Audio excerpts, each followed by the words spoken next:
2013, the citizens of the Republic of Armenia were given many promises by the country's leadership. They were assured that average salaries in the country would rise higher than the rate of inflation. Repeated promises were made that natural gas prices would remain the same, that the economy would grow by 7%, that public transportation fees would not increase. We were even led to believe that we were going to deepen our political and economic links with Europe while maintaining an even balanced foreign policy agenda. Here are the 7 deceptions of 2013. For the past 3.5 years, the Armenian government had been in negotiations with the European Union to sign the association agreement. Armenia was expected to initial those agreements in Vilnius at the end of November. On September 3 of this year, during a visit to Moscow to meet with Russian President Vladimir Putin, Armenia's President Serge Sarkisyan decided instead that Armenia would join the Russian-led customs union, squandering any hopes for sustained democratization, oversight, and a more balanced foreign policy. Մի հավատացեք, բոլոր այն մարդկանց, հանդես գան նրանք. Don't listen to the rumors. I want to tell you something. Don't believe all those people in the media, at rallies, in kitchens or in theaters who say that the Russians are forcing us to become a member of the customs union. There is no such thing. How many times do I have to repeat it so that people understand? We can state the opposite. The members of the customs union do not yet even have the desire to include another member. At least this is so in our case. We are not resolving a black and white issue. We are not resolving an or issue.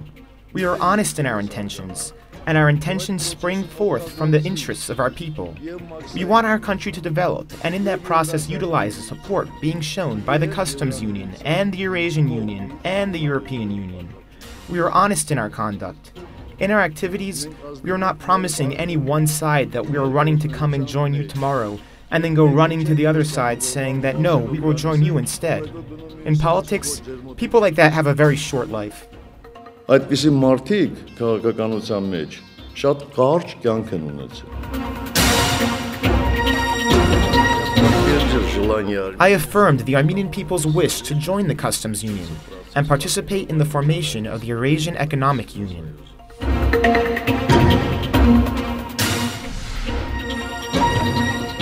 During the Yerevan municipal election campaign in May of this year, Daron Markaryan, the incumbent mayor, running for re-election, publicly stated that bus fares would not increase.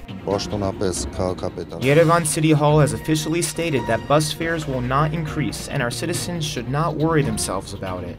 The fares will remain the same as they always have. However, this past summer, he decided to increase bus fares from 100 dirhams to 150 dirhams. This sparked citywide protests for weeks, forcing the city administration to claw back the rates.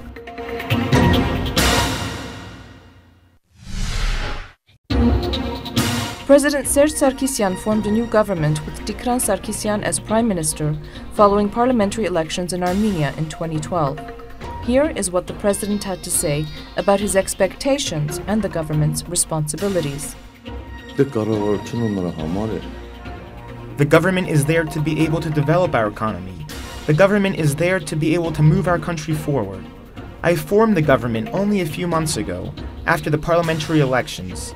I personally took part in the first session and placed the following expectations before them.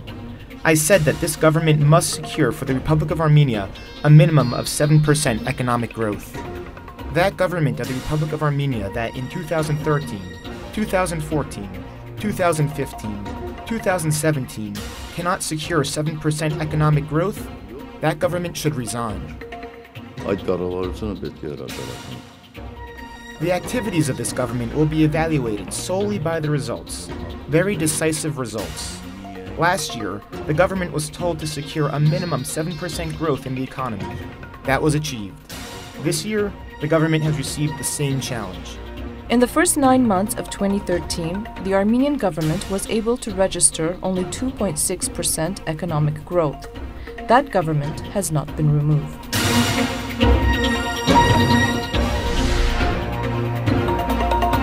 Perhaps one of the most scandalous accusations of 2013 had to do with offshore accounts registered in Cyprus, allegedly held by Prime Minister Dikran Sarkisyan, Archbishop Navasart Gjoyan, who heads the Araratian diocese, and businessman Ashot Sukiasyan.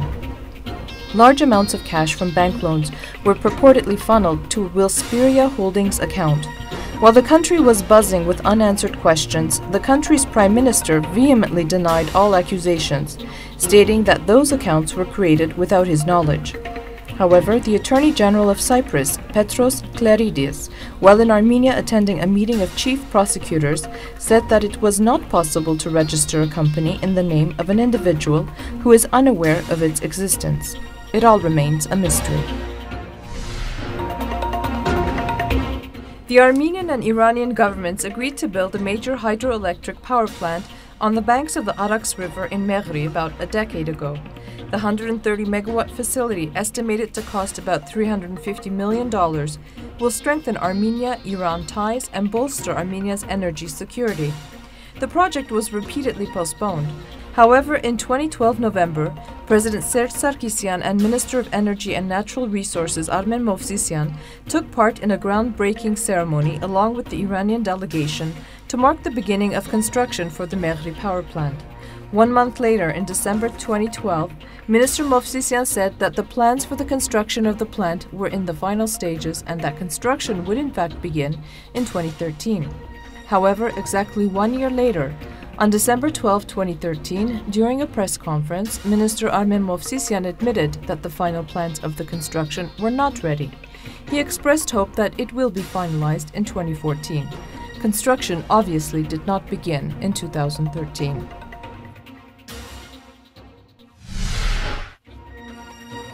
Russian natural gas imports to Armenia rose steadily from April 1, 2011. However, the Armenian government not only kept that a secret, but it also accumulated $300 million in debt without a corresponding government decision. In December, the Republic of Armenia was forced to sell its remaining 20% share of Armrus-Gazprom to the Russian giant Gazprom. Natural gas prices up until July of this year remained at 132 terams for 1 cubic meter of natural gas. For the past 2 years, the Minister of Energy and Natural Resources, Armen Movsisyan, has insisted that the price of natural gas had not increased. The State Revenue Committee's published report said something else. The minister repeatedly insisted that gas prices had not gone up. At the beginning of December this year, Minister Movsisyan's announcements at the beginning of 2013 December directly contradict his statements of the past 2 years. The price of gas has not changed and will not change until April 1st. There will be no change in the rates. When asked if the price of gas will change, Minister Movsisyan said that he could not give a definitive answer. Negotiations are in process for them not to raise prices. They want to raise prices. I am telling you that the price of gas has not increased. It is the same price. The price has not changed. Regarding gas prices, starting from 2011, gas prices have increased. Gazprom announced that prices needed to be increased for Armenia as well. In 2011, we were able to negotiate with the Russian side so that the price remained at $180 at the border until the negotiations are over, and once those negotiations conclude, we would decide what to do. We have to pay back that debt somehow.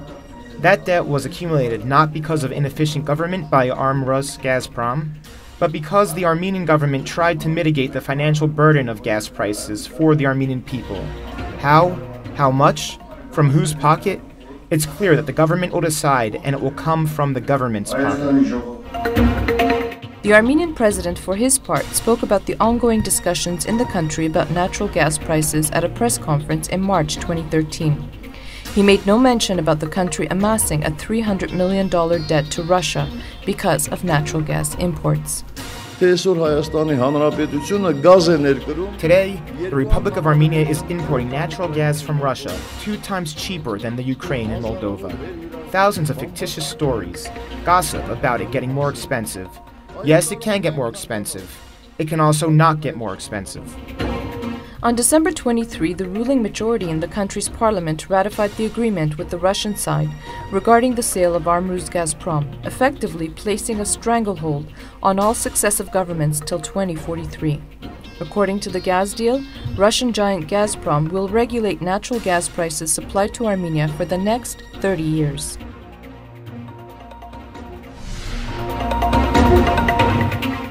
On several occasions, Armenia's president stated that wages would increase more than the rate of inflation.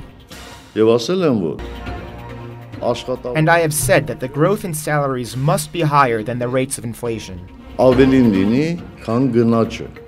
Salaries will increase more than the rate of inflation, but it is clear that we have programs to increase the median salary, to increase pension payments and other social programs. For the first 11 months of 2013, according to the National Statistical Service, the average median salary in Armenia grew by 4.4%, while inflation for the same period grew by 6.1%. And here is a final thought that we will leave you with for 2013. If a man cannot provide for his family's needs with his labor, it is very difficult to accuse him of taking a bribe during elections, although certainly the vilest thing in the world is a corrupt person.